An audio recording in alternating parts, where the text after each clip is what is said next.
लेके दिन दहाड़े घर में घुस गइल है। आओ तो मार के मुआ देता ना का।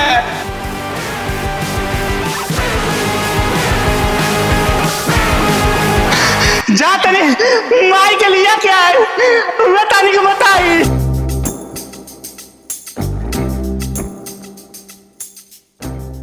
कोड़ा कोड़ा कोल्ला हुआ देकर जवानियों कोड़ दियो। चल सरवा चल जल्दी चल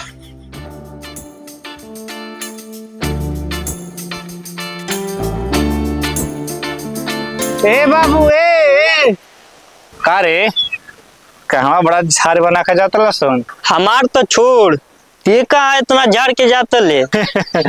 जातनी मामा की है। मामी के दूध पीबा का। बहुत बोलता रे सरवा। का बहुत बोलता मने पी नहीं सकेले का। मनु काहे नहीं जैसे तोहानी के दुनिया में अपना मामी के दूध पी के बढ़न होइल वाला सोन। भाग रे सारावा जो मुंह खोलेला तो उल्टे बोलेला। अरे सरवा तोरे ऐसा मौक के बारे। हाँ हाँ काहे ना है अब तो ते कहबे करबे। अगर हम मऊ ना रहती तो तोर बियाह भइल रही। ए सरवा तेरे कहबे तोर जबनिया खींच ली। कोई कोयला से भादो माँ से मंगरुआ के बियाह करने हो। बस सर तो पश्चिम जाता। अरे सरवा सब पैसा हड़प ले ली। तेहू तो माई के सोनो चलिए हड़प ले ले। तू तो माई ते कर ले। हमो पैसा हमारे पास के लेने आओ। दम होकर ला के ले ले। तो तोरो घनी हम दम के ताक ले ले। तोरे घड़ी हम दम होकर ताक ले ले। आओ तब मरते वाली आओ। अब भी लेते हैं तार पैसा। अरे बाबा लेकिन तोर बियाह नहीं हुई वो कोयलासी नहीं रहल है। हाँ तो तोरियो भी आवा नहीं हुई हयो हम कोई लासी नहीं रहले। हमने दोनों जाने एकदम रड़ुए मोल जाई करे का रे बाबा ढकेलुआ। अरे ते चुप रहो हमरा पता बाई का कोई। ए बाबू तू घरे जा वो हमरा घर के रोज के नाटक बा लड़ाई झगड़ा।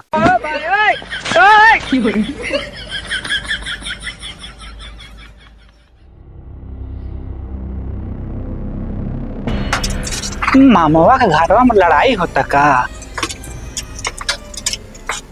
अच्छा चलो ले चल ले ले तो चल अब बिल इतनी मार के तक मुआ दे। चल पूरा पैसा ले ले पूरा पैसा ले ले। चल पूरा पैसा लेके कितना सब छीन ले सब छीन ले।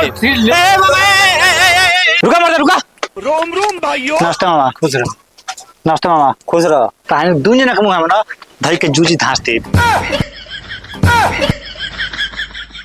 ये तो बुझाता फुआ के लइकवा है रे। ई तो तोर पापा के मुंह में जूझी ना सब। आ कौन मारे तोरे बापा के छोड़ देता। ए उ दोनों सरवा ओइला के बटलेवा ना। बोल ले सरवा पैसा मिसा दे बताई। गरीब और मैं गरीब हो तुम्हारे साफ जीवो।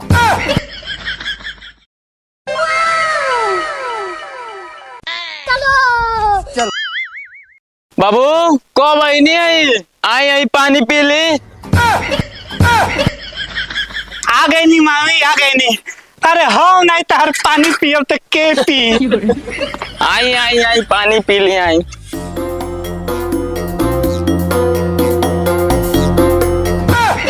अरे हमार मौगी। अरे हमार भाई अरे हमार माई। अरे चाची आई आई मोगन के लोड़े दी।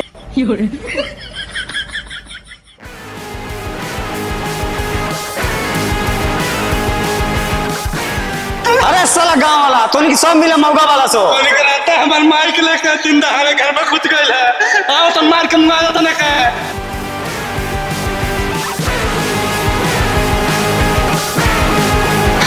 जा तनी माई के लिए क्या है बतानी को बताई।